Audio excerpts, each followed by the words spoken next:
সচিবালয়ের আগুনের সর্বশেষ খবর জানবো সহকর্মী শাহ ইমনের কাছ থেকে। ইমন, সকাল থেকে আপনি ছিলেন সেখানে, আমাদেরকে জানাচ্ছিলেন প্রতি ঘন্টায় ঘন্টায় সেখানকার তথ্য।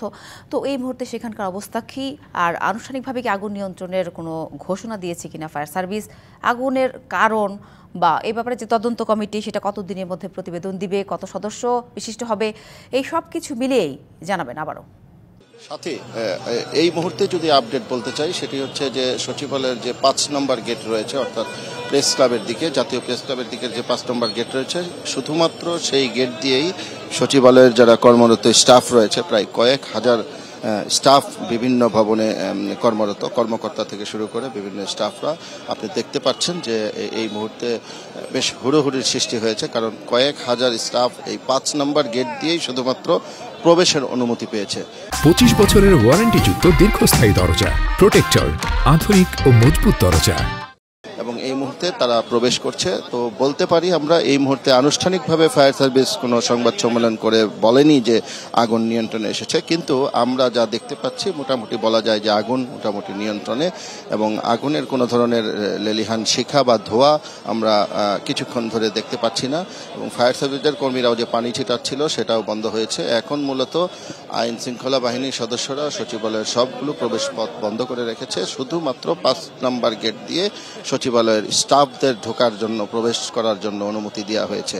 এবং আপনি দেখতে পাচ্ছেন যে এখানে প্রায় কয়েক হাজার স্টাফ এখানে ভিড় করছে, একজন একজন করে নিরাপত্তা চৌকি পার হয়ে তারা ভিতরে প্রবেশ করছে।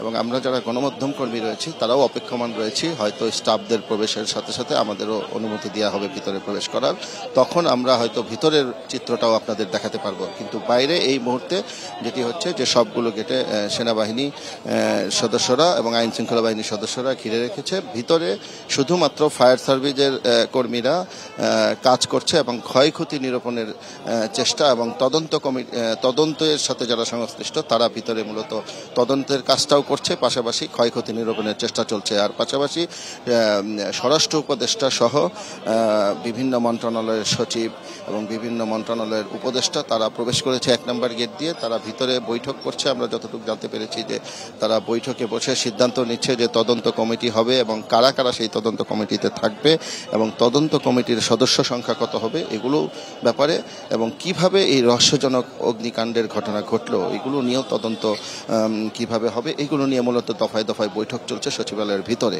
আর বাইরের চিত্রটি হচ্ছে এই ৫ নম্বর গেট দিয়ে শুধুমাত্র স্টাফদের প্রবেশের সুযোগ দিয়েছে। আর পাশাপাশি সচিবালয়ের যে সবগুলো গেট এগুলো সবই বন্ধ রাখা হয়েছে, ফায়ার সার্ভিসের কর্মীরা কাজ করছে। আপনি জানেন যে সকালে থেকে আপনার প্রায় ১৯টি ইউনিট এবং প্রায় ২২০ জন ফায়ার সার্ভিসের কর্মী ভিতরে মূলত কাজ করছে। এর পাশাপাশি ফায়ার সার্ভিস কর্মীদের সহায়তা করছে সেনাবাহিনী সহ arm police battalion, RAB, police, DMP, metropolitan পুলিশের সোয়াট টিম থেকে শুরু করে সকল ধরনের আইন শৃঙ্খলা বাহিনীর সদস্যরা মূলত কাজ করছে। এবং এই মুহূর্তে ভিতরে ফায়ার সার্ভিসের কর্মীরা কাজ করছে, আর বাইরে এই একটি গেট দিয়ে শুধুমাত্র স্টাফরা প্রবেশ করতে পারছে এবং প্রবেশ করছে। আর আরেকটি বিষয় যেটি জানিয়ে রাখি সেটা হচ্ছে যে এই স্টাফরা প্রবেশ করার পরে আপনার সচিবালয়ের যে ফায়ার সার্ভিসের কাজ করছে তারা এসে ব্রিফ করার কথা রয়েছে। ব্রিফ করলে তখন হয়তো আমরা ভিতরের চিত্রটা আপনাদের পুরোপুরিভাবে তথ্য দিতে পারবো। সাথী, নিশ্চয়ই ইমন, ধন্যবাদ।